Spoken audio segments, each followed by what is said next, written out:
The character of Gohan is one of the most popular, unique, and ever-transforming characters in the entire Dragon Ball series. His highs are extremely high, but his lows are somewhat disappointing in my opinion, as we've seen him go multiple times from the strongest fighter the Earth and the Saiyans have to offer to one of the most laughable. Don't get me wrong, Gohan is one of my favorite characters just off of his standout moments alone, but I'm sure most of you can agree that he has so much more to offer in just about any situation the Z Fighters find themselves in, but he's often blocked by plot, such as, being a loving father and husband now. We first learned of the power of Hybrid Saiyans early on in Dragon Ball Z as Gohan's rage peaked and a sliver of his hidden power was released against Raditz. Fast forwarding a bit, I know we all remember Gohan's most memorable performance against Cell in the Cell Juniors, where he unleashed the power of Super Saiyan 2 and was undoubtedly the strongest in the series, as even stated by his father and Vegeta. The final most notable step in Gohan's development came at the hands of the older Kai, as he walked Gohan through some very strange training after removing the Z-Sword, but when his ultimate potential was fully unlocked, Gohan held power that even toppled Super Saiyan 3 Goku, as he once again was named the strongest unfused character in Dragon Ball. With so much potential consistently being displayed, the question always remains, what if Gohan continued his training throughout the continuation of his life and maybe even beyond that? Say maybe even 100 years. A century after the completion of Dragon Ball GT has brought us to a very unusual tournament taking place in Otherworld involving participants such as Gohan, Super Saiyan 4 Vegeta, Cell, Sin Shenron, and most notably Goku, who has gotten his physical body back after fusing with Shenron. This is Dragon Ball Legendary by Takaiju. If you guys want to check out the original story for yourselves, be sure to hit the link in the description box, and huge shout out to the amazing creators of this really fun and colorful manga.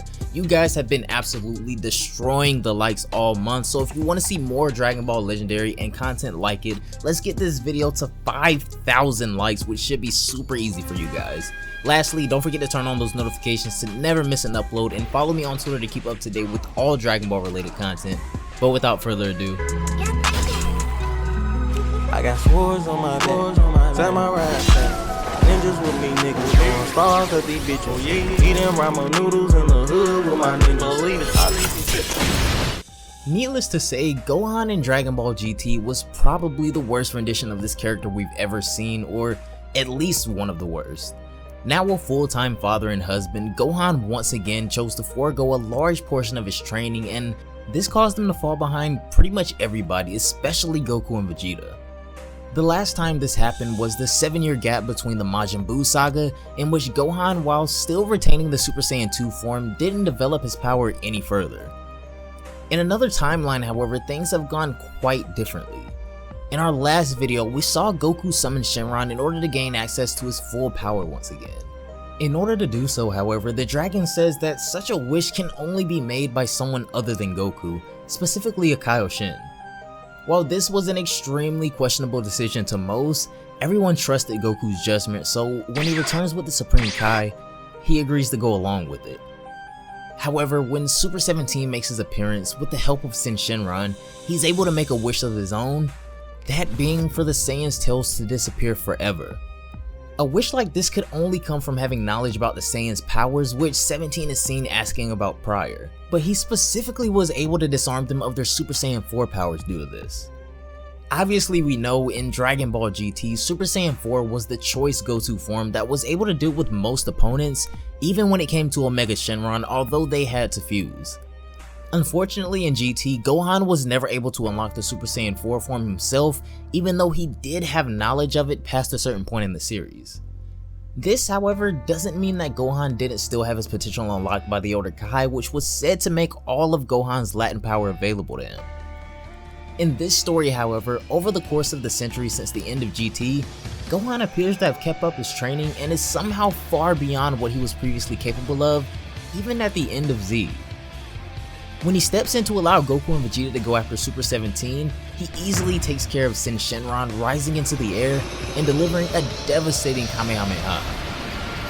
In a single attack, Gohan completely obliterates the strongest Shadow Dragon, which is something Goku, Vegeta nor Super Saiyan 4 Gogeta had done, albeit he was fused with the Dragon Balls. But for someone like Gohan, who had been pretty boring all throughout GT, his power right now is ridiculous. Goku and Vegeta are amazed, with Vegeta even confirming that somehow, after all these years, Gohan had surpassed the form he couldn't even achieve in Super Saiyan 4, without even so much as a transformation. Trying to make sense of this, Goku theorizes, however, that maybe having his potential unlocked allowed him to improve his natural power even more than achieving a new Super Saiyan form. In a way, this does sort of make sense, seeing as how all of Gohan's latent potential was supposed to have been unlocked the last time, which is why the Elder Kai stated that he wouldn't necessarily need to transform into a Super Saiyan anymore. To me, that would mean that if Gohan is just able to hone his potential as is, now that all of it's available to him, then he would, I guess, be able to ascend past the Super Saiyan forms. So even though this is a fan manga, if this theory was applicable in some way, I do wonder what the limits would be set to for Gohan. There's never been any indication that his power is just, ever growing, but if it's something like training in Otherworld like Goku does, then I guess anything would be possible. When we cut back to the tournament, things are taking an interesting turn as, out of nowhere, noticing a critical situation about to take place, Elder Kai appears beside Piccolo, telling him he needs to speak to him for a minute. Piccolo actually remembers the Kai as the one that gave Gohan his powers, to which he replies yes, that's him, and now he seems to be the only Kai left. He's come to Piccolo because he recognizes him as a former guardian of the Earth, and that's why he's come with a formal request for Piccolo to be the next Kaioshin God. This isn't really Piccolo's style, however, as he says that he's not really the God type, he's a warrior, but the Elder Kai reassures him that all he wants to do is transfer him his powers, and once he gets used to them, he'll have the power to help Gohan, Goku, and Vegeta. On the other side of the battlefield, however, Gohan, after displaying the effects of training his own powers for over 100 years, notices something up with Cell as he snuck next to Super 17. Noticing right away what's about to happen, Gohan charges in to take immediate action, being the only one left able to fight, but he's too late. Cell says that, once again, all these years later they meet face to face, but this time, even though he may be stronger than ever, the outcome will be different. He says that he plans to absorb Super 17 and surpass his perfect form in anything they've ever seen.